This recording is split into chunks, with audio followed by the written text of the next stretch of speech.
This is Gravy from Swallow Don't Spit Wine, and I am coming to you today without a wine in my hand. Why? Because I have gout.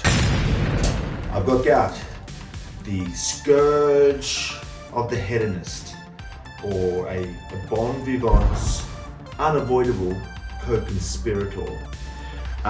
It is something that, as a lover of living a good life, I have encountered more than my fair share of times in my adult life, and it's something that rears its painful head every year or so, for me, a couple of years maybe, for me personally. And because of its inevitability, I have always tried to make the most of it, to see it as a badge of honor that I wear, that reminds me of the good life that I lead. So this round of gout has it came on literally the last day of my South Africa trip. I believe it was triggered by eating half a dozen huge Western Cape oysters and about half a dozen lobster tails by the seaside, paired with a wooded Stellenbosch Chardonnay, which was delicious and paired perfectly with those shellfish. And we ate it by the sea in Kalk Bay, by the man-made but very old swimming pools with waves crashing over them, and we were eating the oysters and the lobsters with family. And you know what? We were joking about getting gout that day, and I got gout, and it was worth it. And if I had my time again, I would get gout again. But once I got the gout, I had to fly home to Barcelona, and it got worse on the plane, and it was unbearable. Turkish airline, by the way, economy class, tiny seats. If you can avoid, do avoid. And I got gout in the air, or my gout in the air was not good. It was very painful. I didn't like gout in the air, but I got through it. It was 12 hours, and then I had to avoid my day trip to Istanbul, which I had planned because I couldn't walk with the gout. But now, this is one day later, and I'm walking around and I'm hobbling, and I feel good enough to make this video. So here's my experience of gout, wine and gout, how to avoid gout, how to live with gout, so on and so forth. So my gout journey, let's call it my gout journey. By the way, if you have ever seen my bullshit on socials, you would have seen my series Gouting About, when I'm gouting about in the world and I'm getting about with gout. I've had gout, and I've trouble with gout, and I live with gout, and I refuse to be ashamed of gout. There is no shame in gout, there's no taboo with gout. Gout is what everyone that you've ever thought was a cool person has dealt with at some point, and you're going to find out why. If you're a gout rookie, or if you're an experienced gout person, a goutman, a gout woman, you might get some hints out of this, or at least you'll know that someone is experiencing the same thing that you do. And if you're a gout rookie, well, it's time for you to prepare for your gout journey, because the goutman will come for you too. The goutman comes for everybody. Okay, so my journey with gout started about a decade ago. I had a particularly big weekend that culminated with a sleepover at someone's house. I woke up on the Monday in a stranger's bed, or like a relatively stranger's bed, and couldn't remember much of the night before, the day before, the weekend before. You know how it goes, and I couldn't walk. I woke up in this person's bed. I rolled over and I was like, "Oh, my fucking toe!" Ow! And I was like, "What happened? Did we kick it? We were playing football or something with our shoes on last night. What happened? Did we, And the person didn't know. I said, no, nothing. It's like, what the hell's happened, So at that time, I was living up in Queensland, and I went and had dinner, I think it was, with my uncle and auntie, and I was telling them about it. My uncle looks at me and goes, "You got gout?" I said, no, I don't. He goes, "You got gout." I go, "Nah, you got gout. Seriously, mate, you got gout." So I looked it up and went and did a test, and lo and behold, I did have gout. And at the time I was like, oh no, like this, gout's got this negative connotation because it can be associated with alcohol, right? So people are like, oh, you got, gout's something to be ashamed of. But then the more I told people that I had gout, the more I realized that just about everybody has gout or deals with gout, and for a myriad of reasons. For myriad reasons, I guess you could say as well. So that was my gout genesis. And since then, like I said, I have flare-ups after particularly indulgent periods of my life when I eat particularly rich foods that trigger it, and accompanied with too much booze. So anyway, here's some things about gout that you may or may not know and that may put your mind at ease about gout. Now let's jump straight in. Obviously, by the way, if you're watching this on YouTube, there is a whole article that I've written about gout on the website, swallow.spitwine.com. The link will be here, and you can go and check that out. Or if you're watching this on the article itself on the website, then why don't you go to our YouTube channel and check that out, where we talk about wine and the good times, and then sometimes about the consequences of the good times, which gout is one. Okay, so let's dive into gout. I've got some notes here, so don't worry, I'm just gonna look over here from time to time, but I do know my gout shit because I live with gout. I just wanna make sure I cover everything. Okay, so gout was known as the king's disease for the longest time because the foods that are, well, firstly, no, fuck that. Jump back one step. What causes gout?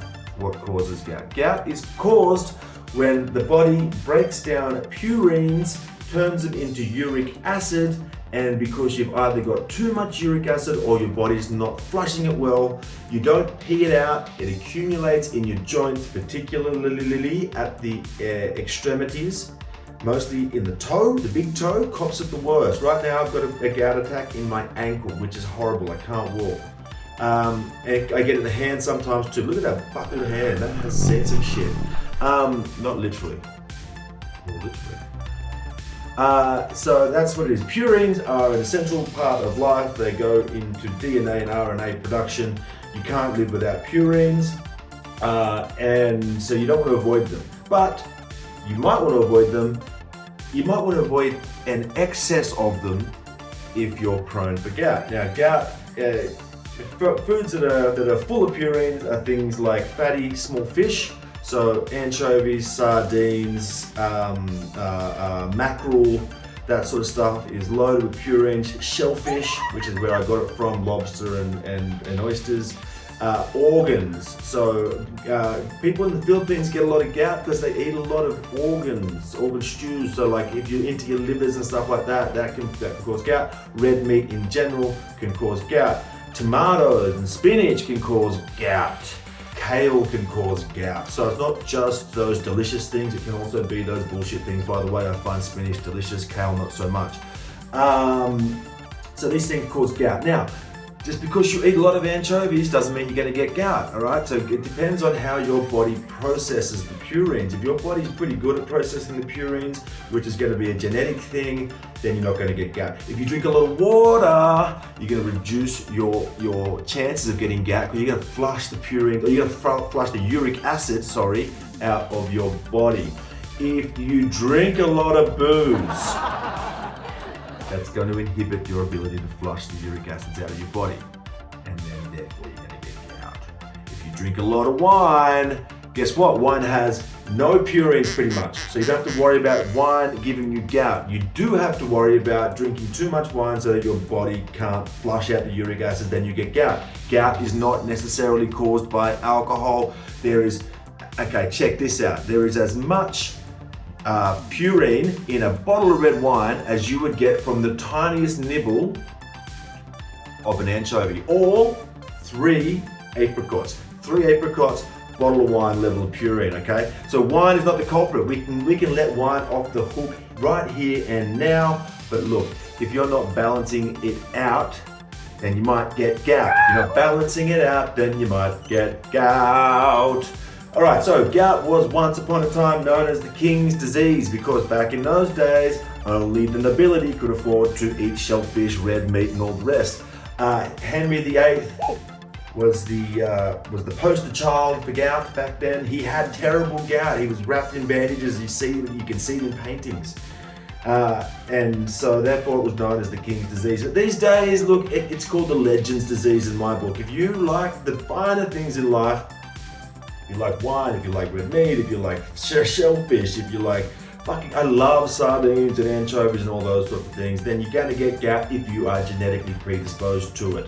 You're just gonna get gout. Everyone's got it, don't worry about it that much.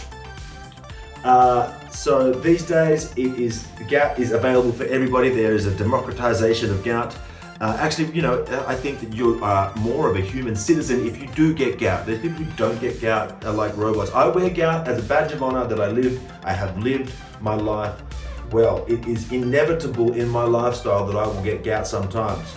I've learned to live with it. The next thing I want to talk about, which I've touched on before, is that wine doesn't cause gout, so wine's in the clear. When you've got gout, when you have a gout outbreak, probably best not to drink too much because it's going to affect your kidney's ability to flush that uric acid out.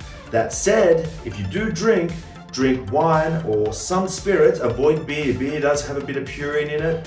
If you can avoid beer, drink wine, drink a lot of water, make sure you piss a lot, keep on flushing yourself out, stay hydrated. Staying hydrated is not only the number one rule for gout, it is the number one rule for drinking and the number one rule for life, along with applying sunscreen. Stay hydrated, apply sunscreen, not the sunscreen part for the wine or the gout necessarily. Unless you got gout in the sun or you're drinking wine in the sun, then you want to apply sunscreen. It is the badge of a life well lived. I'm reading my notes here, I'm already mentioning it. I don't need these fucking notes. I need you to stay tuned to this. And what else did I want to say about gout? And it's purines, the uric acid, it's a badge of honor. How to deal with a gout outbreak. So how does gout feel? Gout feels like you have really badly injured yourself. It'll come on in the nighttime, so you will be asleep, roll over, like what's that? So I woke up the other day and I was like, ooh, my ankle feels a bit ginger. And because I've had gout before, I was like, this is probably going to be a gout outbreak. So I guess let's see how this goes. And it was, but sometimes you might tweak your, you're not entirely sure you've got gout, because you can sometimes at my age too, you might just tweak something in a night out or a drinking session or just in life in general. But you get to the conclusion, if it comes on in the night time and you haven't, obviously hurt yourself the day before, probably going to be gout. So if you get a dingle, you get some pain, you get big toe, ankle, hand, like what's that? It can't be explained. It's probably going to be gout. Gout will be swollen, it will be red, it will be sore to touch, like really sore to touch, okay? More so than a sprained ankle. A sprained ankle, you have to move your ankle for it to hurt. Gout, you can kind of just touch it and it's gonna hurt. And if it's in the big toe, your toe's glowing red like Rudolph's fucking nose, then you probably most likely have gout. Once you get gout, I recommend going to see the doc, getting a test. The doc will just be able to see it. You can fucking see gout. You can see gout, and it comes with certain lifestyles attached to it. If you go into the doctor and say, look at my big toe, it's swollen red, I drink wine and I eat red meat, he's gonna go, probably gout. If you go in there and say, look at my toe, it's glowing red, I play Kumbaya by the fire and fucking walk on slacklines and eat dicks, he's probably like, get out. So they do a test, they can check the uric acid levels in your body, boom, you got gout. Now there are a few things you can do once you've got gout. I am not a doctor, so your doctor will recommend these things. But there is, I'm going to look this up so I get the terms correct. But so right now I am on a medication that is called, wait 1 second, where is it at? Here we go. Colchicine, okay, that is Colchicine.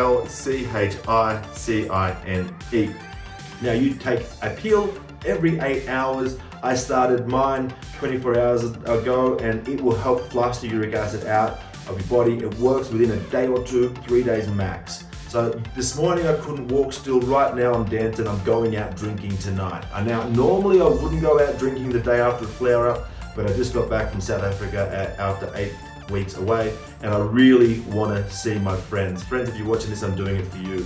So colchicine will help a lot.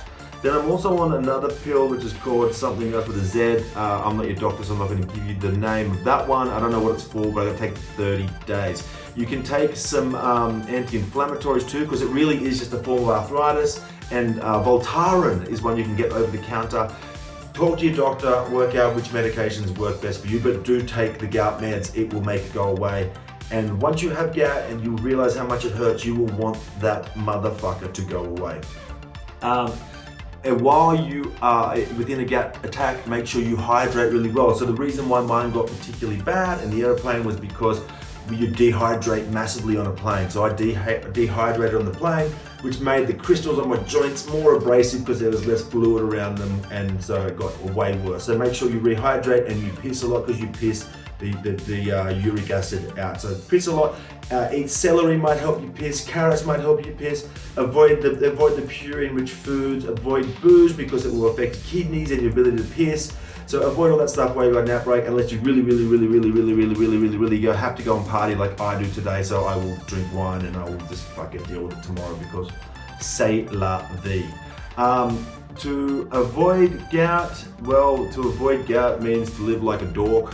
So I think just choose your battles, you know. Like if you're drinking every day and eating lots of rich food like I was on vacation, then that makes you a bit of a legend, but you're also going to be prone to gout. So just be aware. And like I knew it. I'm gonna get gout tomorrow. I knew it. Just I'm rounding out a month, 8 weeks of like indulgent eating and drinking, and then I'm having oysters and shellfish. I'm gonna get gout, and then that's what happened. I got gout, and it's just the way it goes. And then you get gout, and look, this is it. So I guess what we're going to take away from this is that I've got gout.